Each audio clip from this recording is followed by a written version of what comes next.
Muito bem, gente. Boa noite a todos vocês, mais uma vez. É uma alegria estar aqui para mais uma série do nosso encontro de oração Samaria, gestados pelo Pentecostes. Essa foi a moção que o Espírito nos deu para esses nossos próximos encontros. O objetivo dessa nossa nova série, nós fizemos uma série Quaresma para a Vida, é a nossa antiga série, né?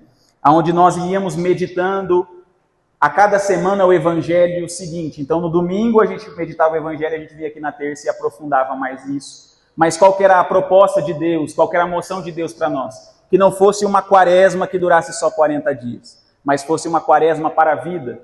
Que nós pudéssemos começar os nossos propósitos de uma vida de oração mais profunda, de uma vida de jejum e penitência mais profunda, e que isso se estendesse para além da quaresma e não ficasse somente naqueles 40 dias.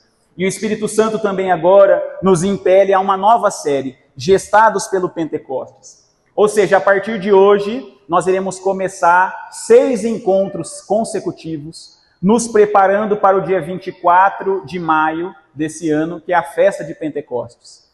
Então, desde agora, o Espírito Santo nos impele a, como diz Santo Agostinho, ninguém ama aquilo que não conhece. Então, muitas pessoas ainda não conhecem o Espírito Santo. Na verdade, é engraçado que quando nós rezamos o creio, nós vamos lá, creio em Deus Pai, Todo-Poderoso, Criador do céu e da terra. Jesus Cristo, Ele é Filho, Ele é Senhor, né? Ele é nascido da Virgem Maria, padeceu. Olha o tanto de coisa. Depois vem, creio no Espírito Santo, na Santa Igreja. Acabou.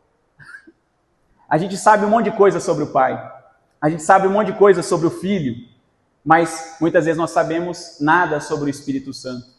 E não saber nada sobre o Espírito Santo, a ignorância gera também uma falta de amor. Quem não ama, quem não conhece, não ama. A ignorância gera uma série de preconceitos. Quando eu não conheço a pessoa, quem já não teve essa sensação?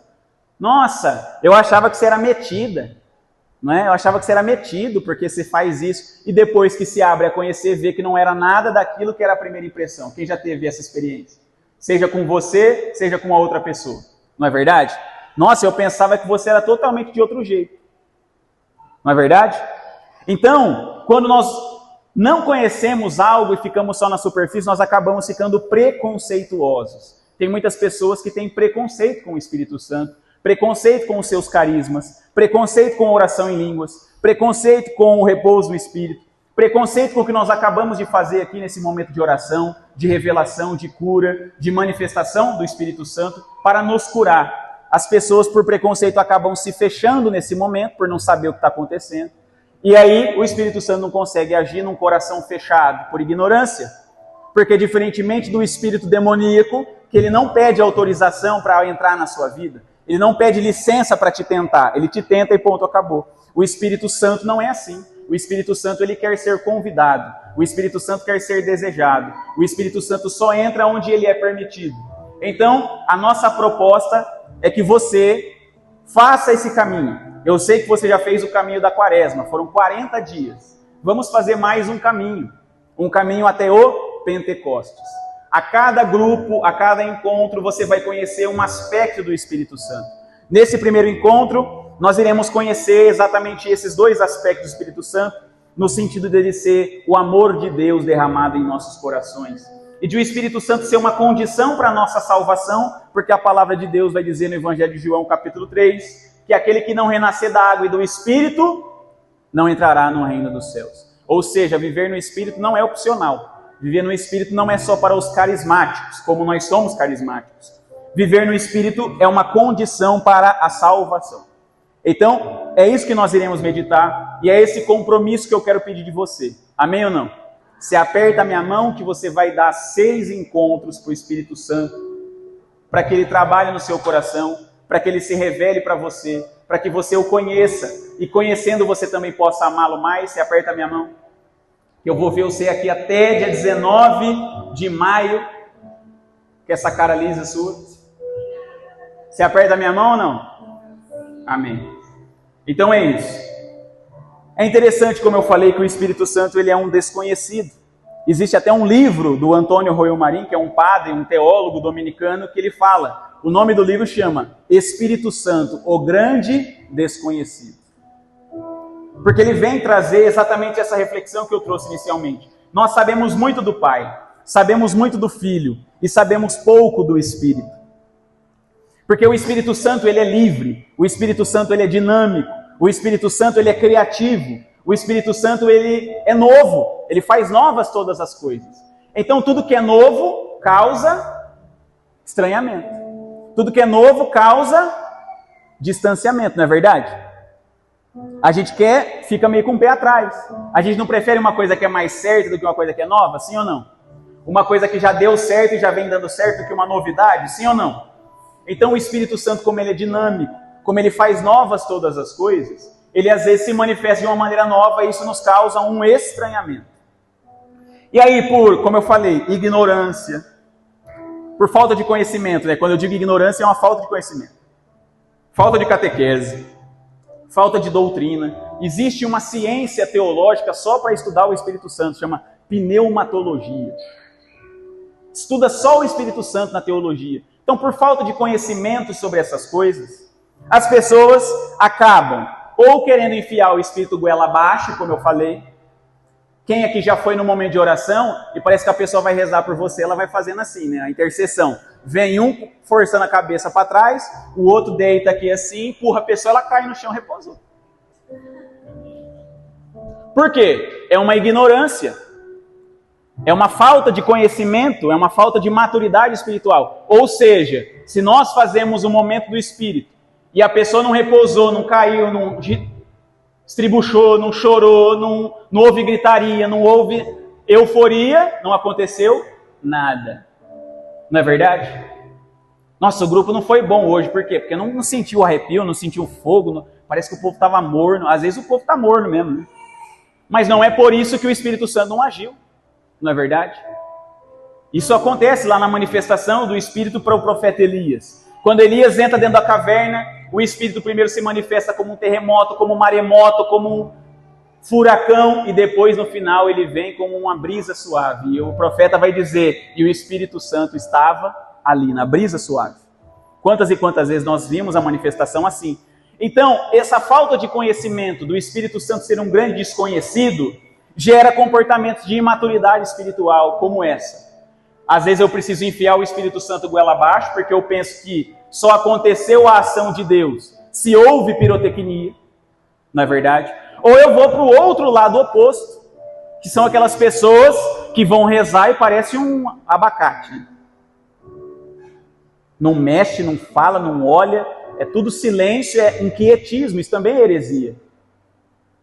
Não pode arrepiar. Não pode falar nada, não pode falar alto, não pode chorar. Isso daí é sentimentalismo. Tudo é sentimentalismo para um lado. Então você entende que fica um pêndulo? Quando eu puxo muito para o outro lado e tudo vira banalização, eu fico profetizando só dor de cabeça, dor nas costas. Quem aqui está com dívida? O Espírito Santo agora. 100% da igreja. Não é verdade? Quem aqui está com problema? Mesmo que você não tenha problema, você vai pensar num problema. Não, peraí, eu tenho que ter alguma coisa.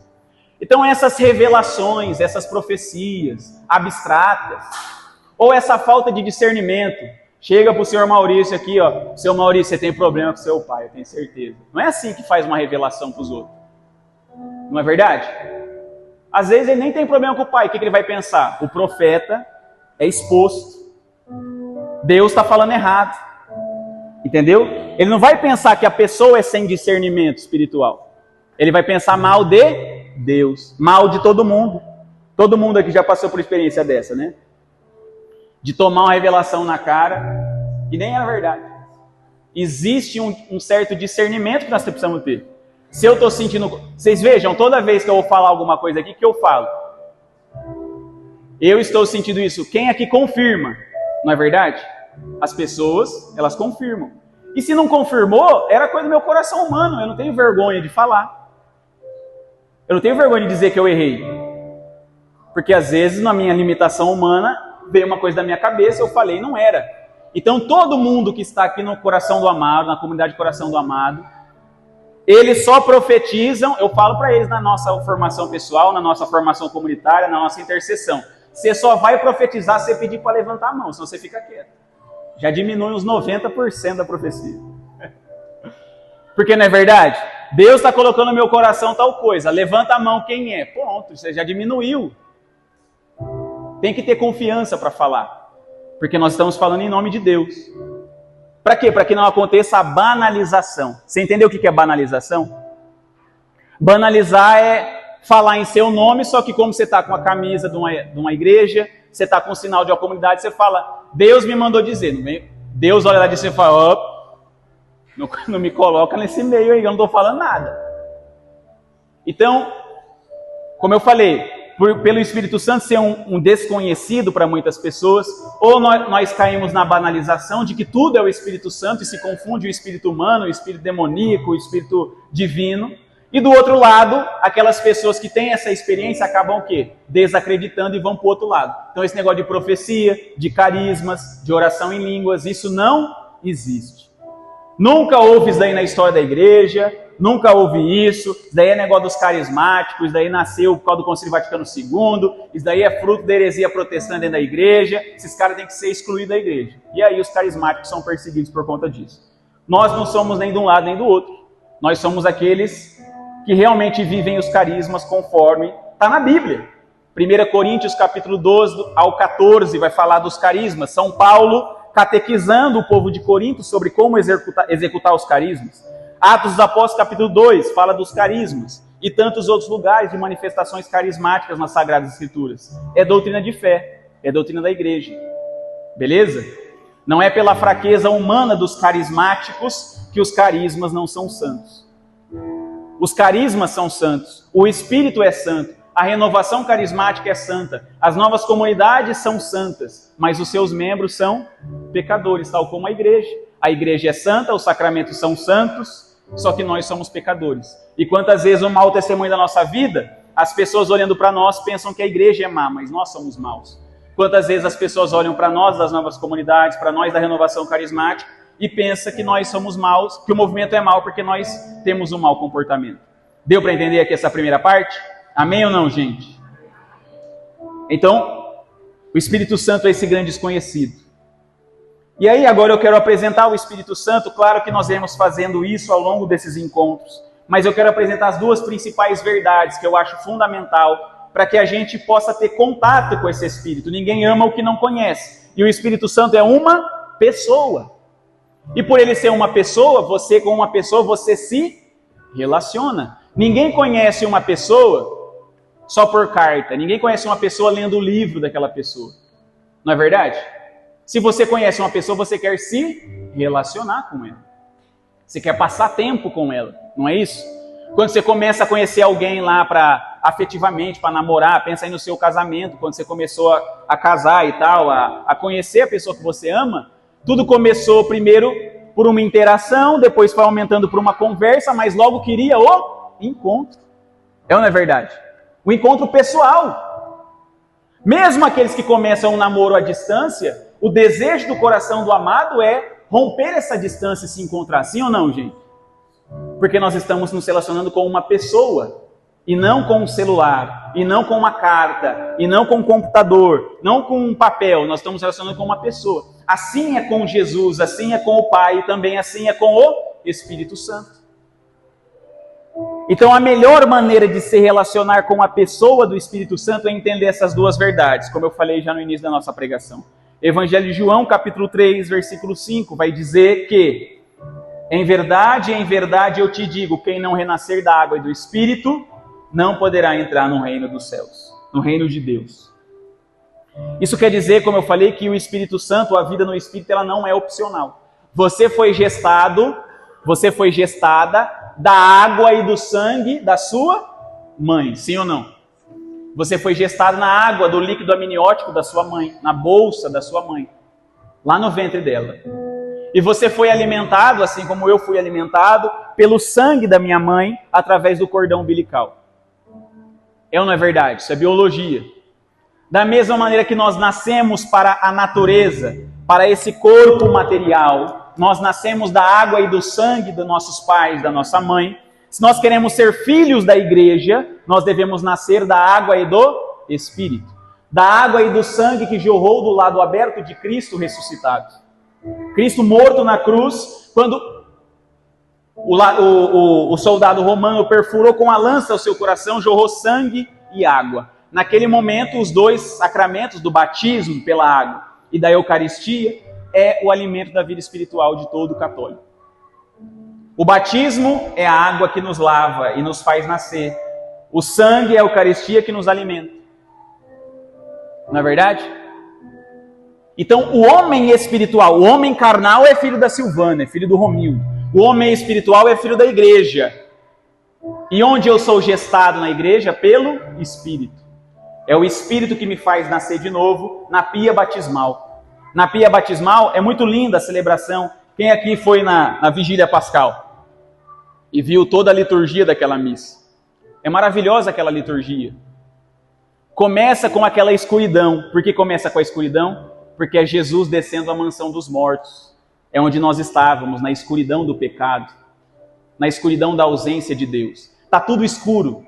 E aí chega o sacerdote com um fogo novo, ele abençoa aquele fogo e vem o círio pascal, que é essa vela grandona, representa Cristo ressuscitado. Essa vela só acende na missa e no batizado, nos batismos. Ela está apagada agora, não é? Essa luz é a luz do Cristo ressuscitado que vem. Eu sou a luz do mundo. Eu sou a luz no meio das trevas. Nós vivíamos em trevas. Cristo vem até nós. E a partir daquela luz, nós com a nossa velinha vamos iluminando. O que é aquilo? Aquilo é o símbolo do batismo. A luz do Cristo ressuscitado agora está em mim. E eu sou sal da terra e luz do mundo. Mas que luz? A luz que vem do Cristo ressuscitado. E aí depois nós começamos... O padre começa a entoar a história da salvação, a história da igreja. São 9 leituras. 7 leituras do Antigo Testamento, uma leitura de uma carta e um evangelho. Porque são 9 leituras simbolizando a gestação da igreja. Assim como nós somos gestados em 9 meses, a igreja foi gestada em 9 leituras. E aí acontece o nascimento da igreja, o nascimento da história da nossa salvação. E nós podemos entoar o glória, nós podemos entoar o creio, nós podemos comungar e nós podemos ir para a nossa casa com a bênção final. Porque a última bênção final que a gente recebeu, vocês lembram? Foi lá na quinta-feira. Na quinta-feira aquela missa já termina sem bênção final. Como que termina a missa de lava-pés? Tem bênção final? Não. A gente fica tudo em silêncio, desnuda o altar. Então é uma missa só, começa na quinta, na sexta não tem missa, porque é a adoração da cruz. No sábado termina a missa do Tríduo Pascal com a bênção final. Olha que linda é a nossa igreja. É nesse renascimento que nós também nascemos. E quando nós vamos batizar os nossos filhos, ou nós somos batizados, aí pro Rafa, pro Caio, que vai batizar o Luca no final de semana, vocês vão perceber o quê? Primeiro, pega-se o círio pascal e coloca ele na água dentro da pia batismal. Ali é o Cristo ressuscitado fecundando o útero da igreja, que é a pia batismal, porque vai nascer um novo filho, que é o Luca. E a luz daquele círio, o padrinho, que é o Rafa, vai pegar lá a luz do Cristo ressuscitado e agora levar perto do Luca, porque agora o Luca está recebendo a luz do Cristo ressuscitado. Nele. Está entendendo? Ele agora não é mais, ele não vive mais na escuridão. Ele não é mais agora só filho do Caio e da Tayana, ele é filho da igreja. Quem não nascer da água e do Espírito não pode herdar o reino dos céus. Porque o que acontece com o nosso corpo quando nós morremos? Ele vai pro cemitério. Se nós só morrermos com o nosso corpo e não tiver essa luz do ressuscitado dentro de nós, quando nós morrermos, só vai ter corpo. Não vai ter vida no Espírito. É por isso que o batismo é a porta de entrada para o céu, é a chave para o céu. E a segunda verdade sobre o Espírito Santo é de que, como diz em Romanos, no capítulo 5, no versículo 5, São Paulo vai dizer: o amor de Deus foi derramado em nossos corações pelo Espírito Santo que nos foi dado. Olha que linda essa frase. O amor de Deus. Então Deus, ele tem amor. Só que adianta você amar alguém e não conseguir fazer aquela pessoa que você ama se sentir amada por você? Quem já teve essa sensação? De amar alguém, mas a pessoa... Sabe quando você era pequenininho e tinha aquela paixonite da escola, do ônibus ou de algum lugar que você ia? Que nem a música do Seu Jorge. Tô namorando aquela mina, mas não sei se ela me namora. Eu amo, ela não sabe que eu amo ela. Ela é minha namorada, ela é meu amor platônico, mas ela não sabe disso ainda. Então o que adianta a gente amar se o nosso amado não se sente amado por nós? Mais do que amar, nós queremos que o amado se sinta amado. É ou não é verdade, gente? Não basta amar. Não basta dizer eu te amo. Eu quero que o outro sinta que eu o amo de verdade. Então, Deus nos ama. Só que como que Ele vai fazer com que nós nos sintamos amados? O amor de Deus foi derramado em nossos corações pelo Espírito Santo. Então, o Espírito Santo, quando nós estamos aqui cantando e nós sentimos a presença do Espírito, esse Espírito que nos é dado, veja, o amor de Deus foi derramado no nosso coração pelo Espírito Santo, foi dado, não foi comprado. Não é assim, então a gente fez jejum, o Espírito Santo vem, porque a gente pagou o preço. Se não fizer 15 jejuns, se não rezar 10 terços, o Espírito Santo não é dado. Não, é dado. Dado é dado. Dado é de graça. Não é mérito de quem recebe, é amor de quem dá. Deu para entender? Então, esse amor é derramado em nossos corações pelo Espírito Santo. Deus me ama, mas o que adianta Deus me amar se eu não pudesse me sentir amado por Ele? Como eu me sinto amado por Deus? Através do Espírito Santo. Toda vez que nós cantamos, que nós rezamos, toda vez que nós sentimos a presença de Deus, não é Deus Pai, é Deus Espírito Santo. Presente em nós. E essa sensação, esse sentimento de se sentir amado por Deus, querido por Deus, é uma fraçãozinha daquilo que eternamente nós sentiremos no céu. Então, essas manifestações do Espírito Santo já nesse mundo nos convidam a nos abrir, a seguir a fidelidade da igreja, a fidelidade da doutrina, para que nós possamos gozar eternamente, como São Paulo diz, daquilo que olhos jamais viram e ouvidos jamais ouviram, para quem ama Deus. É isso que Deus tem preparado para nós. Então esse nosso momento do Espírito Santo, que já é bom, que já é agradável, que já é maravilhoso, é só um convite, é só um petisco, é só uma fraçãozinha daquilo que a gente jamais imagina. Jamais pode desejar coisa tão grande que nós veremos no céu como Ele é, face a face. Só que já nesse mundo Deus queria que nós nos sentíssemos amados. Porque como que a gente ia para o céu se nesse mundo a gente não se sentisse amado, não é verdade? Nós precisamos já nesse mundo, nós temos corpo, como eu falei. E ter corpo é também ter afetos. Oséias, no capítulo 6, versículo 6, vai dizer: Deus nos ama com laços humanos, com amor humano também. Deus quer tocar o seu corpo, Deus quer tocar a sua alma, Deus quer tocar o seu espírito, Deus quer tocar a sua humanidade com o amor dele. Ele não quer que nós nos sintamos amados só no céu, Ele quer que nós nos sintamos amados já aqui. Essas são as duas grandes verdades acerca do Espírito Santo. Então a primeira verdade é: o Espírito Santo é a chave para entrar no céu. Não existe céu sem Espírito, porque quem é aquele que não renasce da água e do Espírito não pode herdar o reino do céu. E a segunda verdade é: o Espírito Santo é o amor de Deus a mim já nesse mundo, porque de nada adianta Deus me amar se eu não me sinto amado por Ele. Amém ou não? E para finalizar essa nossa pregação e dizer que isso é verdade, tudo isso é verdade. É verdade de fé, por exemplo, que a Eucaristia é o corpo de Cristo. Amém ou não? Só que essa verdade de fé, que nós cantamos lá no tão sublime sacramento, vem a fé por suplemento, os sentidos completar. O que quer dizer essa frase? Vem a fé. A fé é aquilo que eu não vejo. Por suplemento, o que é suplemento? É aumentar. Quem suplementa aí whey, creatina, vitamina D, ferro, você não está suplementando para aumentar a sua produção natural, sim ou não? Vem a fé por suplemento, os sentidos completar. O meu olho está vendo pão, mas se a fé vir e suplementar, eu vou saber que é corpo. O meu olho está vendo vinho, mas a fé vem por suplemento e eu vejo que é sangue.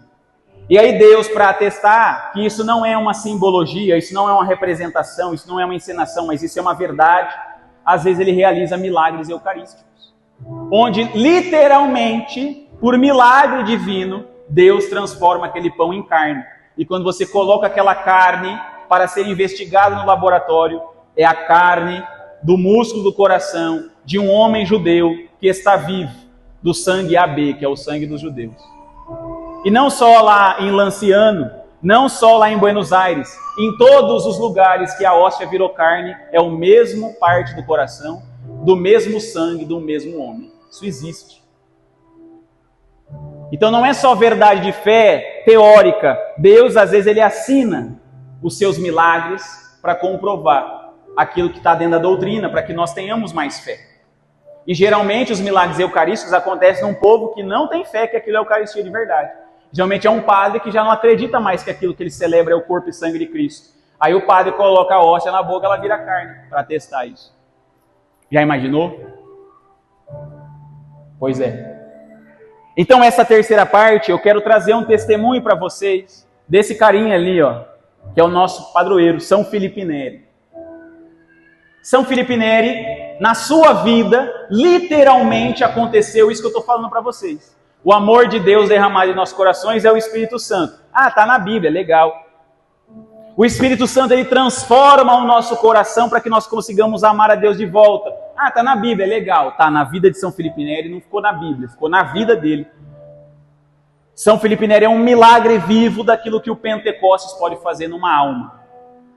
Tá?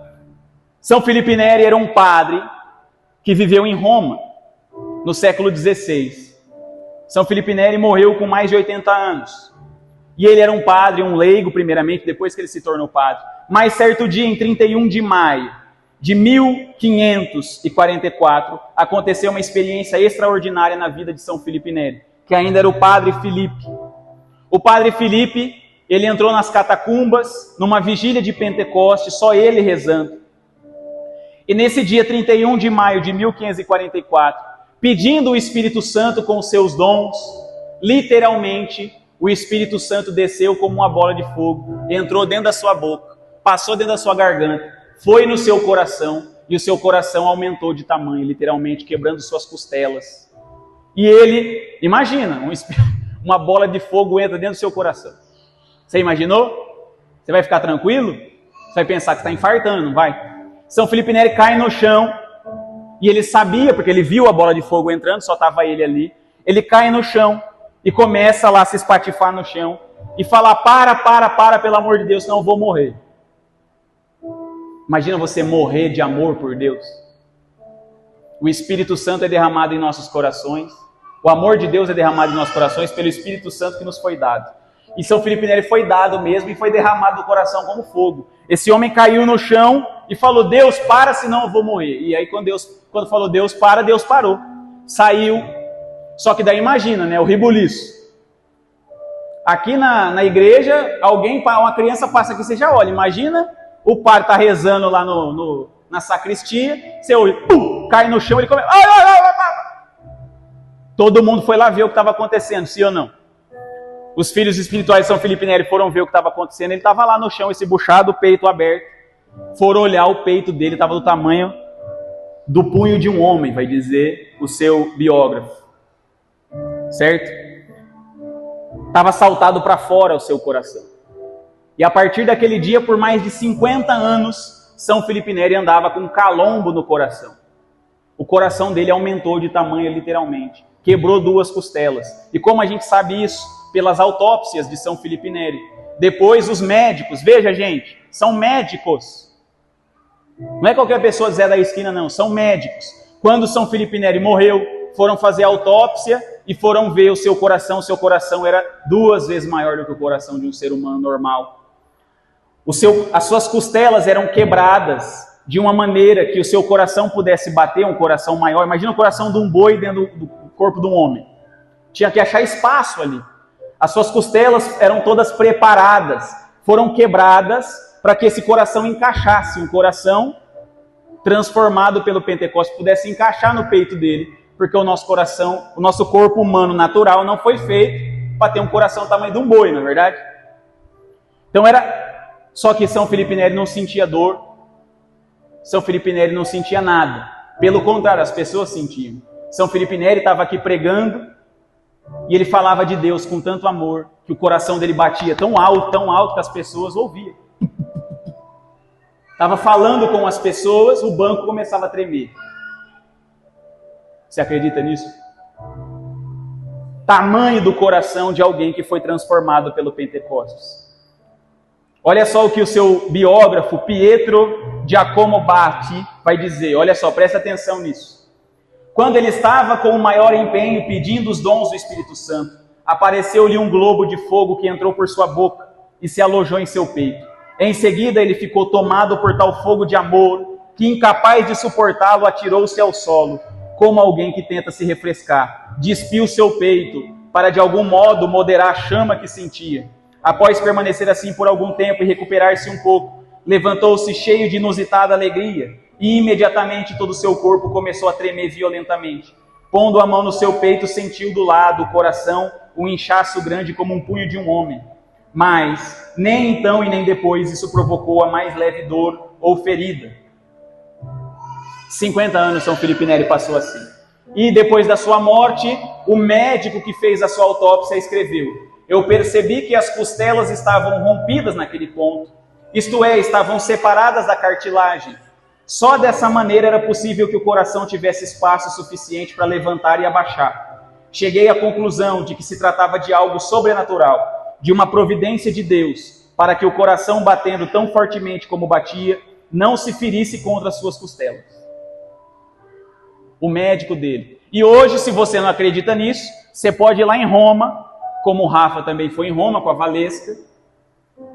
Eles foram lá em Roma, numa igreja chamada Santa Maria, Santa Chiesa, e lá tem o corpo de São Felipe Neri, incorrupto.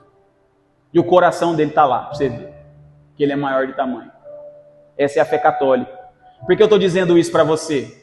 Porque nós somos gestados no Pentecostes. Isso que nós falamos aqui, que quando o Espírito Santo vem com o seu Espírito, com fogo no nosso coração, quando o Espírito Santo vem com a efusão no nosso coração e ele nos transforma, não é só uma transformação da boca para fora. Acontece literalmente uma transformação. E a vida de São Felipe Neri mostra que essa transformação que em nós acontece em nível espiritual, nele aconteceu em nível literal. Mas todos que são batizados no Espírito Santo, todos que recebem o Espírito Santo, espiritualmente pelo menos, sentem o seu coração dilatar. Sentem o seu coração aquecer. Sentem a sua vida transformada. Essa santa alegria que o biógrafo de São Felipe Neri colocou aqui pra gente. Um coração visitado pelo Espírito Santo precisa mudar de tamanho, de intensidade de amor. Esse é o centro da nossa espiritualidade, coração do amado. O que é coração do amado? O que é o nosso carisma? Formar corações que, transformados pelo Pentecostes, amem a Deus como Ele merece ser amado.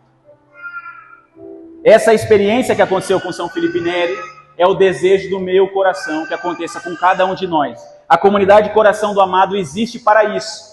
Para que existe a comunidade Coração do Amado? É para fazer encontro de oração? É para tocar música? É para compor? É para pregar? Não, a comunidade existe para quê? Para formar corações como os de São Felipe Neri.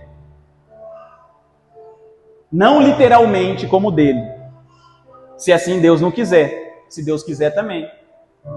Tem uma profecia para Dona Marli sobre isso.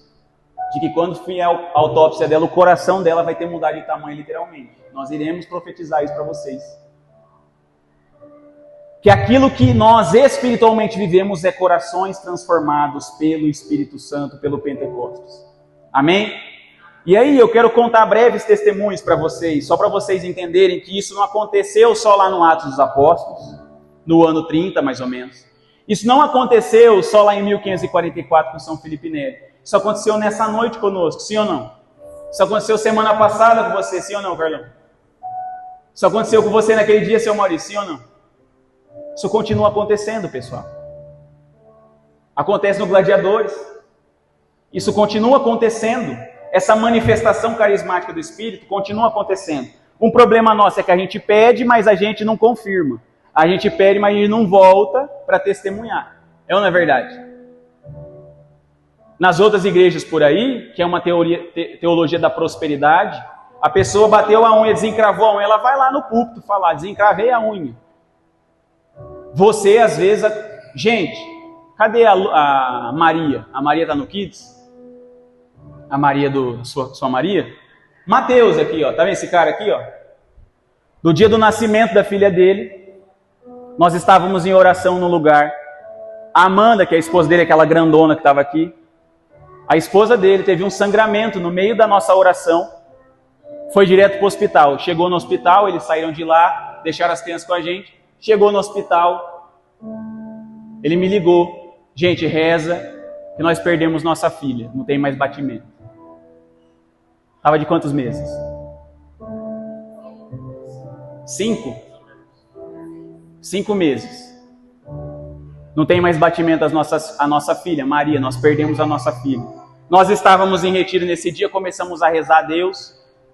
Começamos a rezar a Deus para pedir um milagre. O médico falou, não, peraí que eu vou fazer um novo exame. Na hora que fez o exame de novo, tinha voltado a vida da criança. É ou não é, Mateus? Aqui, ó, não é lá, não é uma imagem de gesso de 1544, é aqui. Voltou a vida, gente. Vocês têm fé para pedir isso? Um dia nós estávamos rezando num lugar também, como nós estamos aqui agora. E Deus deu uma revelação. Tem alguém aqui ao redor, né? Estava numa chácara, lá no Nobreville, eu acho, se eu não me engano. Tem alguém aqui agora que está ouvindo a gente. Você está aqui na casa da... Olha lá a Maria, lá, olha lá no fundo. Ela é a Maria, que tinha morrido.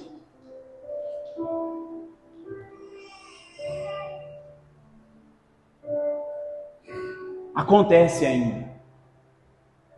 Nós estávamos rezando num lugar, lá no Nobreville, numa chácara, cantando uma música e Deus me deu uma visualização. Tem alguém aqui nessa região, você está ouvindo o que nós estamos cantando. Você está tão depressiva, que você está assistindo televisão e você não tem força para levantar da televisão, para abaixar o volume da televisão, para escutar a nossa oração. Mas Deus está te ouvindo e Ele está te tocando agora. Não deu 30 minutos, chegou uma mensagem no celular de um servo nosso. Era a sogra dele. Fala pro Roger que essa mulher que estava no sofá assistindo e que não tinha força para levantar do sofá, para abaixar a televisão, para ouvir a música que eu estava rezando com vocês, era eu. Você acredita nisso? O Espírito Santo, ele continua fazendo as coisas. Um dia eu fui chamado para rezar num lugar. Lá ali perto do Quio, no aeroporto ali, tinha um rapaz com cirrose lá, da Pastoral de Sobriedade.